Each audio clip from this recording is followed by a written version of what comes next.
श्रीमद् रामायणम लीलसे हरधरि लाल लघु वज्रदेह दानव दलन जय जय जय कपीसु। लो आ गया मनुष्य का भक्त। लगता है ये नया उत्साह भी राम की रट का प्रकोप है।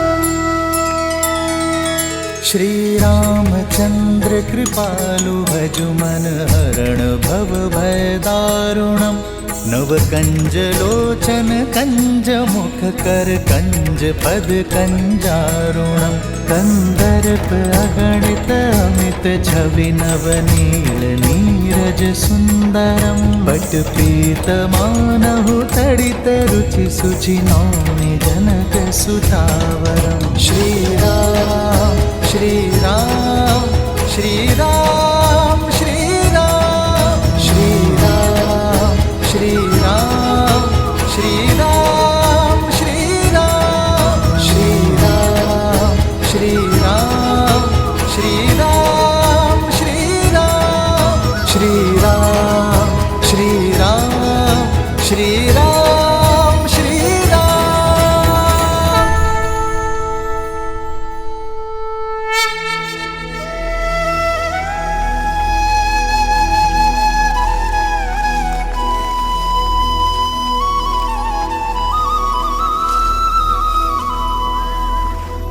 तुम्हारे प्रेम के वेग ने मुझे भी बहा दिया है भरत।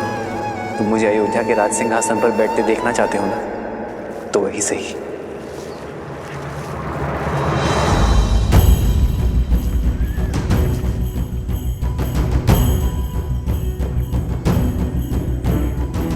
मुझे 14 वर्ष का वनवास काट कर आने दो भरत। उसके बाद मैं तुमसे अयोध्या का राज सिंहासन स्वीकार कर लूंगा। तब तक अयोध्या का भार तुम्हारा हुआ मेरे भाई।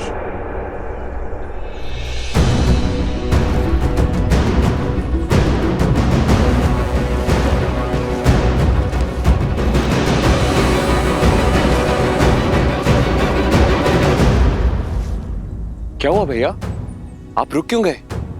देखिए अयोध्या की सीमा आ गई। इसीलिए तो रुक गया शत्रुघ्न। तुम इसी क्षण अयोध्या जाकर राज सिंहासन यहां लेकर आओ।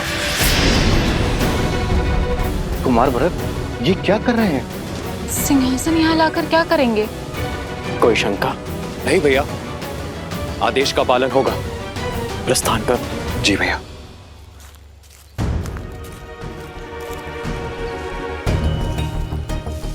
भरत, हम यहाँ क्यों खड़े हैं? अयोध्या क्यों नहीं जा रहे? अपनी माता के पापों का प्रायश्चित करने का प्रयास कर रहा हूं मैं।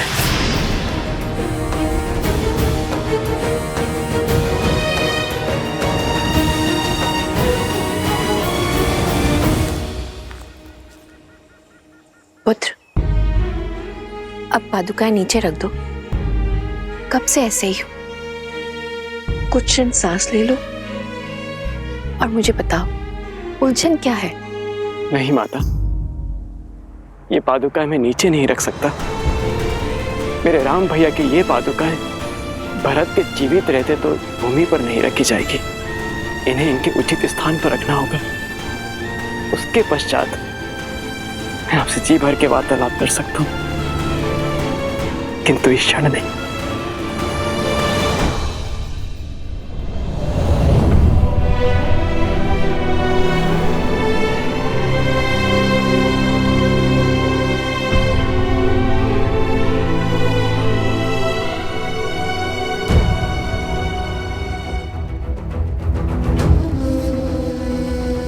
भोर से रात्रि हो गई, पर कुमार भरत ज्यों के त्यों खड़े हैं। हाँ सही कह रहे हो। ना तो श्री राम जी की पादुका नीचे रख रहे हैं और ना ही अयोध्या में प्रवेश कर रहे हैं। ना जाने क्या करने वाले हैं कुमार भरत।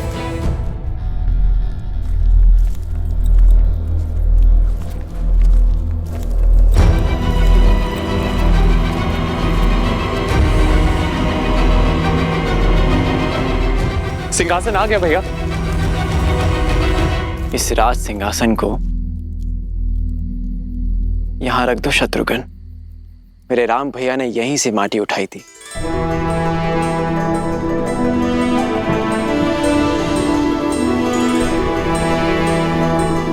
एक राजा का कर्तव्य अपने अंतिम श्वास तक अपनी प्रजा की सेवा करना होता है और अपनी अंतिम सांस छोड़ने से पहले अपनी प्रजा और सिंहासन के लिए एक सर्वश्रेष्ठ उत्तराधिकारी चुनना होता है। मेरे पिताश्री महाराज दशरथ ने इस सिंहासन के लिए सर्वश्रेष्ठ उत्तराधिकारी मेरे भैया राम को चुना है और वही सदैव अयोध्या के राजा रहेंगे। जब तक रघुनंदन श्री राम अयोध्या लौटकर नहीं आते तब तक उनकी ये पवित्र पादुकाएं इस राज सिंहासन की शोभा बढ़ाती रहेंगी।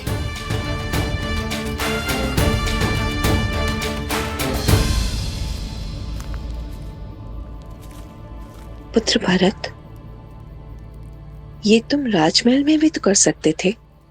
नहीं माता, जब राजा वनवास पे हो तो सिंहासन राज आवास में क्यों? भैया की अनुपस्थिति में हमारी प्रजा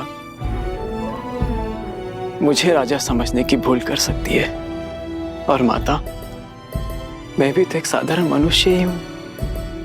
अयोध्या में रहते हुए, वहां का राजकाज करते हुए, यदि एक क्षण के लिए भी मेरे मन में राजा होने का विचार आया तो मुझे तो नरक में भी स्थान नहीं मिलेगा माता। और इसीलिए मैंने निर्णय लिया है कि जब तक मेरे राम भैया लौट कर नहीं आते तब तक मैं भी अयोध्या में पग नहीं धरूंगा।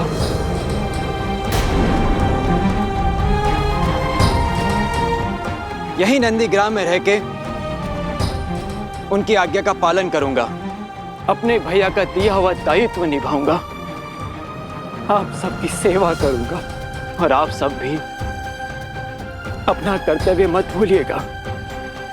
मत भूलिएगा कि अयोध्या पर केवल हमारे श्री राम का अधिकार है और मैं अयोध्या अपने महाराज के साथ ही लौटूंगा 14 वर्षों के बाद।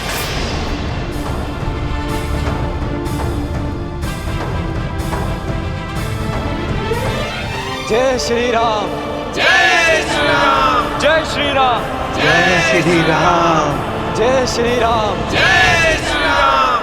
राम मातु गुर पद सिरुनाई, प्रभु पद पीठ रजाय सुपाई।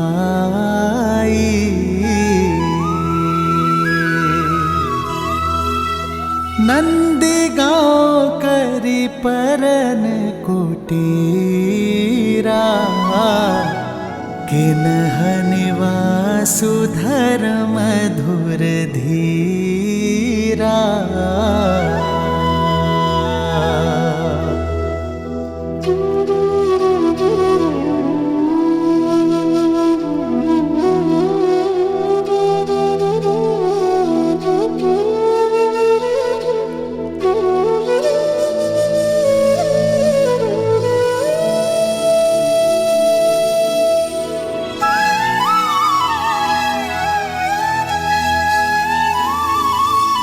मैं यहाँ अयोध्या के बाहर नंदीग्राम में रह के राजकाज संभालूंगा और शत्रुघ्न तुम अयोध्या के अंदर रहकर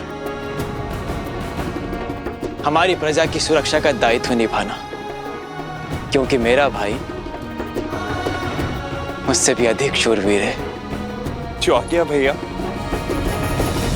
तुम्हें जन्म देकर मेरे पापों के प्रायश्चित हो गए भरत। ये कहकर ही अपने आप को लज्जित होने से नहीं बचा पाए, किंतु अपने कर्मों से तुमने मेरे कोख की लाज रख ली भरत। मुझे गर्व है भरत कि तुम मेरे पुत्र हो। मुझे गर्व है कि मैं तुम्हारी माता हूं भरत। गर्व तो आपको होना ही चाहिए महारानी, क्योंकि श्री राम आपको अपनी माता मानते हैं। क्षमा कर दिया उन्होंने आपको, परंतु कभी विचार कीजिएगा महारानी कि जो अपने स्वार्थ के लिए अपनों के साथ छल करता है, उसे नर्क भी यहीं भोगना पड़ता है। आपने अपने पुत्र के सिंहासन के लिए मेरे श्री राम को वन भेजा, परंतु अब आपके पास क्या है? ना वो पुत्र जिसे आपने जन्म दिया, और ना वो पुत्र जिसे आपने वनवास भेज दिया, और ना वो पति जिसके प्रेम के साथ आपने छल किया। मेरे राम भैया के पास माता सीता है, लक्ष्मण है। मेरे पास मेरे राम भैया का प्रेम और उनका आशीर्वाद है, किंतु आपके पास कुछ नहीं, खाली हाथ। वास्तविक वनवास तो आप भोगेंगी महारानी, 14 वर्षों तक महल की बंद दीवारों के बीच।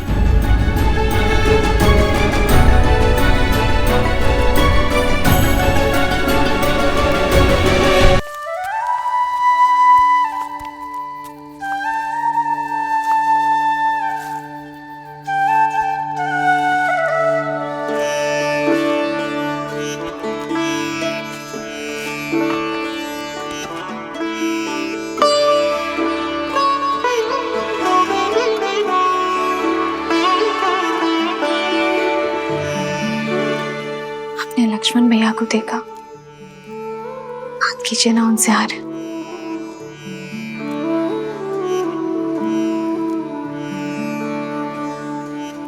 पहले परिवार से वियोग का दुख था, अब उनसे मिलने से कदाचित परिवार की स्मृतियां सता रही हो। एक विचित्र ग्लानि भाव देखा मैंने भैया की आंखों में। कभी कभी भावनाएं मन के अंकुश से मुक्त होकर बहने लगती हैं सीता।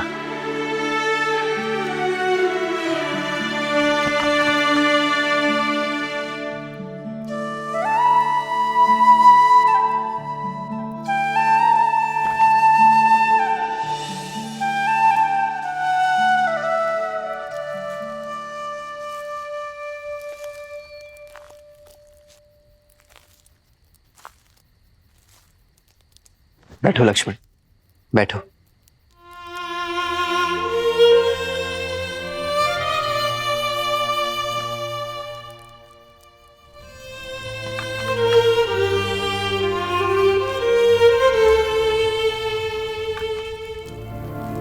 अग्नि में जितनी लकड़ियां डालते जाओगे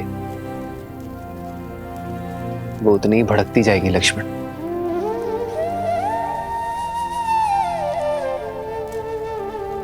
मन की अग्नि का भी यही नियम है। विचार के ईंधन डालते जाओगे तो वो धीमी कैसे पड़ेगी? मैंने पाप किया है भैया, स्वयं को बहुत छोटा अनुभव कर रहा हूं मैं। आपने बार बार समझाने का प्रयास किया मुझे, किंतु मेरी मति मारी गई। लक्ष्मण, अपने प्रिय भरत भैया को नहीं, उस पवित्र आत्मा को नहीं पहचान पाए, उस पर संदेह किया मैंने भैया। स्वयं को अत्यंत मलिन कर लिया है मैंने भैया। मैं स्वयं को क्षमा नहीं कर पा रहा हूं।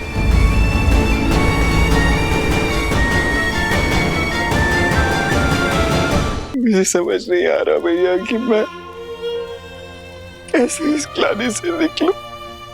स्वयं पर इतनी कठोरता क्यों लक्ष्मण?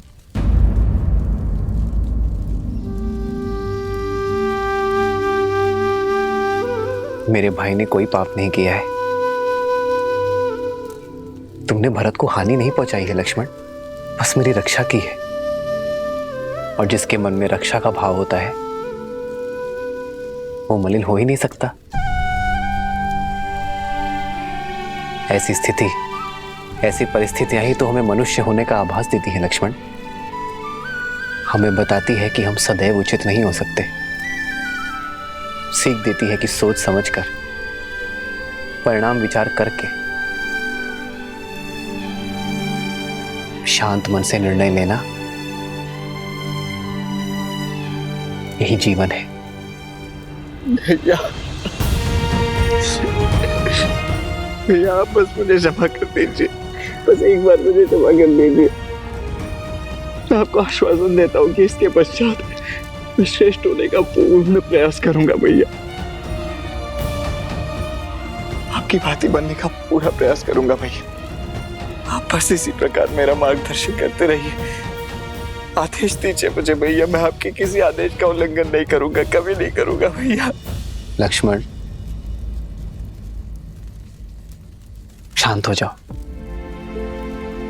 क्षमा मांगने की कोई आवश्यकता नहीं है तुम्हें लक्ष्मण। चित्रकूट रुकने का हमारा प्रयोजन सिद्ध हुआ लक्ष्मण। अब नहीं तुम्हारे मन में कोई मलिनता है और न भरत के मन में कोई ग्लानि। अब हम निश्चिंत होकर अपना कर्तव्य पालन कर सकते हैं। हमें दंडकारण्य चलना चाहिए लक्ष्मण। तुम्हें स्मरण है ना, वहां ऋषियों ने हमसे सहायता मांगी है। जी भैया। बस हम शीघ्र ही दंडकारण्य की ओर प्रस्थान करेंगे।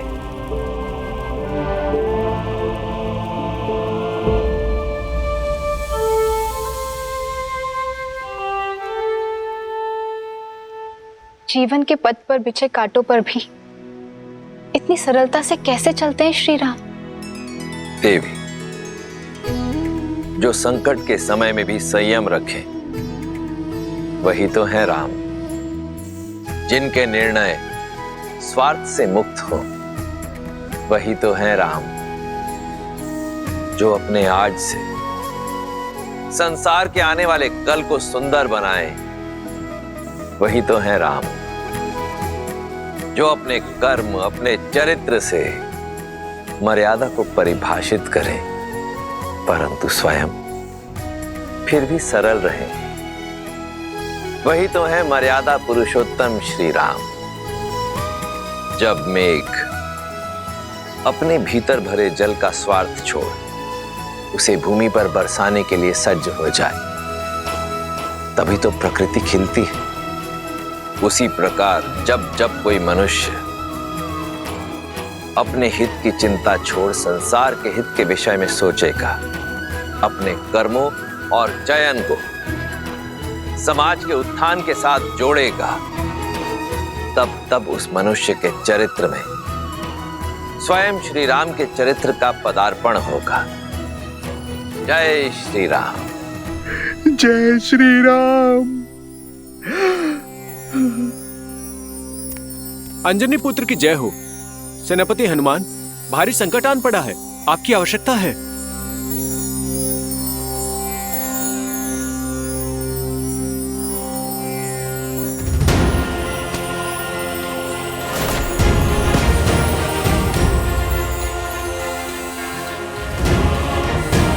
जय महावीर हनुमान।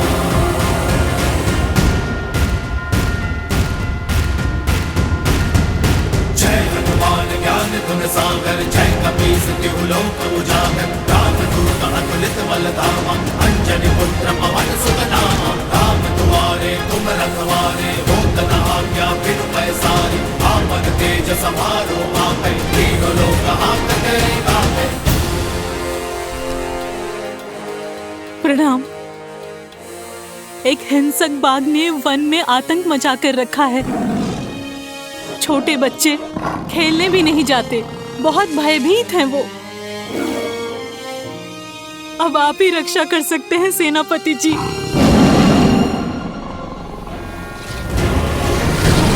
जय महावीर हनुमान, जय जय पवन पुत्र